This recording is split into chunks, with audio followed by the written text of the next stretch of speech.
Hello, my wonderful people. Good morning to you all. Happy Valentine to you all. It is quite obvious that I didn't wish my people happy Valentine yesterday due to some circumstances, but whichever way it is, I beg, make gonna pardon me, make gonna forgive me. I'm organizing a Valentine gift that I will give to my people. I don't know the date. It might come late, but whichever way it is, say my name na Ekweme. What I talk, I must surely fulfill what I said. Anyway, my wonderful people, the news we're about to listen now is a summary of what the British government have been sponsoring and in Nigeria, and I mean the genocide they have been sponsoring through the Nigerian government against Biafrans. And that is what we're about to summarize. And please, my people, I would like you to do what to give me your utmost attention, because the message is quite large, but I'll make it in part 1 and part 2. So whenever you hear this one, make sure that you continue. I mean, the continuation of it is going to come, because if I say let me continue the message, it is very long. It will take me maybe 20 something minutes, which you that is listening to me will not like to be devote your time or to be watching a long clip of 20 something minutes. So what I will do, I will just make it into maybe even 3 steps, maybe 8 minutes or thereabout, so that it will not, your ear will not get itching when you are watching it. Well, I will greet you all once again. Welcome you to this early Thursday morning broadcast. My name is Tiri Mena Mandianeze. I am brought live from the platform of Okute Daily Talk. Remember, our voting are still going on. And also the campaign and the comment section is also ongoing. Hashtag BIAFRAN self-referendum 2024. Hashtag BIAFRAN, never you agree with anybody, not even Olopa. And hashtag let Mazen Nnamdi Kanu and all the whole Biafrans brave who have been in custody for many years in the dungeon called Nigeria. So I would like us to just go straight to the reason why we are here. There's no time to take time. Summary of the British government sponsored and supervised genocide against the Biafran people. That is what we are about to read now. So please, your utmost attention is needed. And remember, as I said earlier, it's going to be 1 and 2. So let us go there. Summary of the British government sponsored and supervised genocide against the Biafran people, aka Nigeria, and the Nigeria Biafran Civil War, according to the news. Nigerian Civil War in a chronological order we shall never forget. That is what I'm a kind of to rekindle your mindset, because since all these things happened, the so-called Fulani control government of Nigeria removed the history from the curriculum of Nigeria, even from the teachings. But I think the Southeasterners have to blame themselves, because they're supposed to bring back the history so that people will know where they stand, how their history, how they come to be in place, and what really transpired in the past. That is why history is very necessary in our day-to-day activities. So number 1 in this Nigerian Civil War in chronological order we shall never forget. You understand? That is it. Number 1 in it is December 1964 federal elections. The number 2 on our list is October 1965 regional elections. Number 3 is post-election violence in Western Nigeria 1965 and 1966. They will have number 4. The military takes over the government on January 1966. Number 5 is the anti-Agui Ironsi demonstrations and killings of Igbos in the north. April and May of 1966. The massacre did not start today, and we have been enduring. Number 6 we have here is the overthrow of Ironsi's regime and death of Agui Ironsi, which happens on July of 1966. The number 7, Gowon seizes power and in consultation with the only northern officers and politicians, forms government, killings of Igbo's officers, and continues unabated. August 1966, they are still massacring the Biafrans. Number 8 on our list is Ojukwu offers to confer with Gowon to end bloodshed and asks for repatriation of troops to their regional origins to lower the tensions. Says offer was refused by Gowon in August of 1966. Number 9 on our list here is out of the safety concerns, Ojukwu refuses to go to Lagos for meeting of the 4 regional military governors, but he is still hopeful of peace resolution, August of 1966. Number 10, we have a mass exodus of over 300,000 Igbos from the north to the east.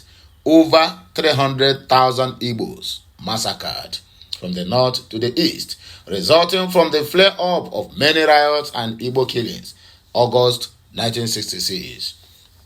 Number 11, we have Ojukwu declares official day of mourning and Gowon condemns it, December of 1966.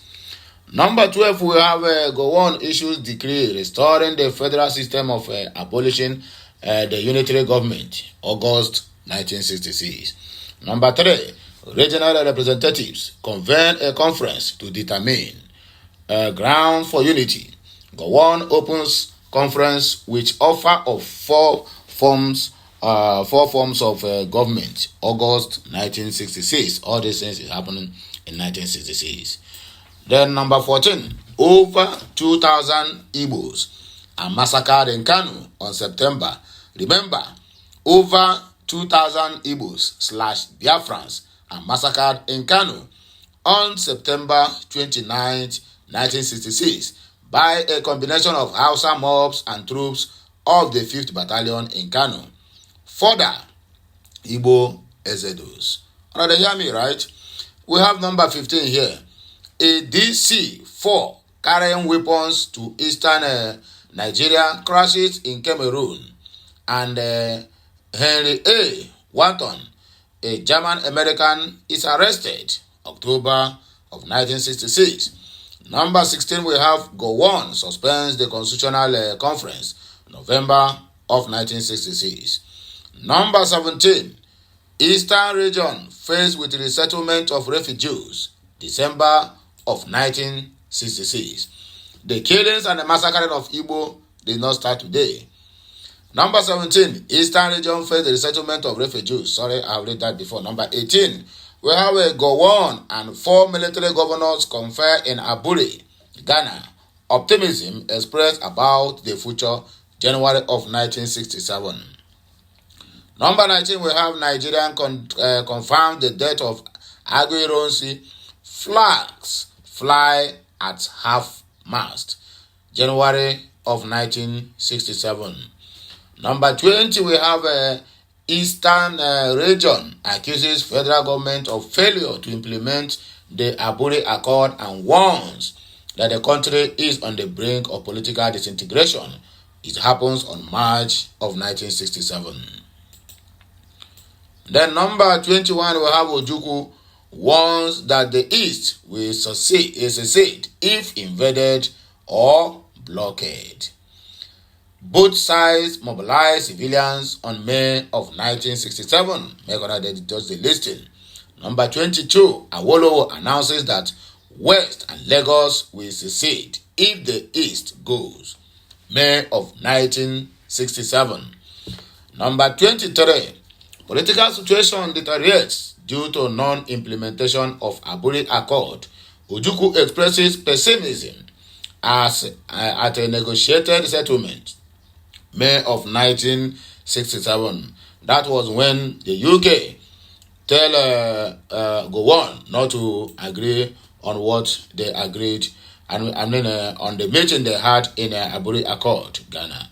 Number 24, we have as impasse continues, Ojukwu seeks mandate from the Eastern Assembly to declare Biafra, May of 1967.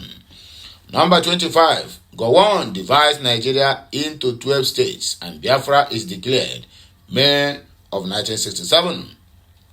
Number 26, we have on our list is Nigeria invades Biafra. They invaded our land just the same way they are still invading our land today, killing our peoples, massacring them, and do what? And selling off their private parts.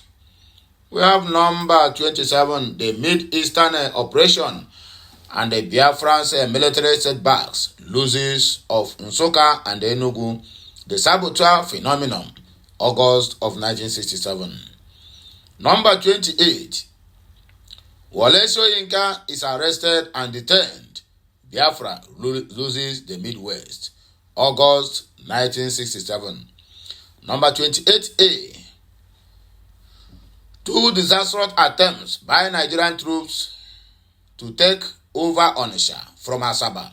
October 1967, but they didn't succeed. Number 29. Ojukwu executes 3 military men and a civilian in Enugu. October 1967. Number 30. Soyinka is a confessed Biafra agent, says Enahoro. October 1967. Number 31. Gowon accuses Portugal of aiding Biafra. October 1967. Number 32. Biafran plane shot down in Lagos. October 1967. Number 33. Biafra accused of hiring mercenaries. November 1967. Number 34. Mrs. Soyinka requests hearing for her husband.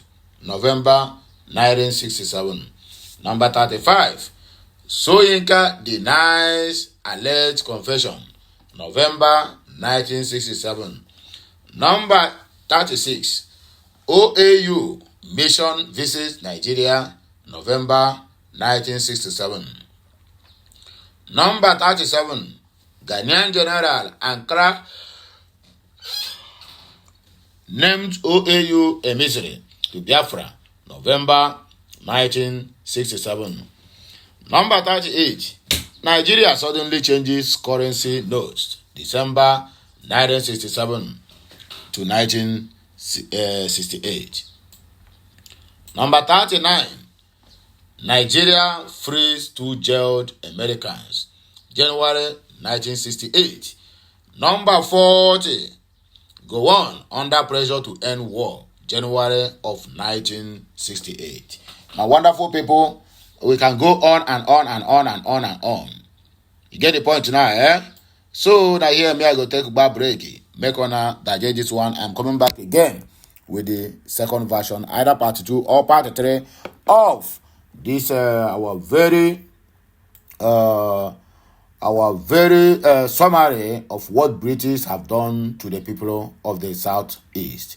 So that is where we are going to bar break, and I go hear my voice again when I come back again to continue from where I stopped. I stopped at number 40.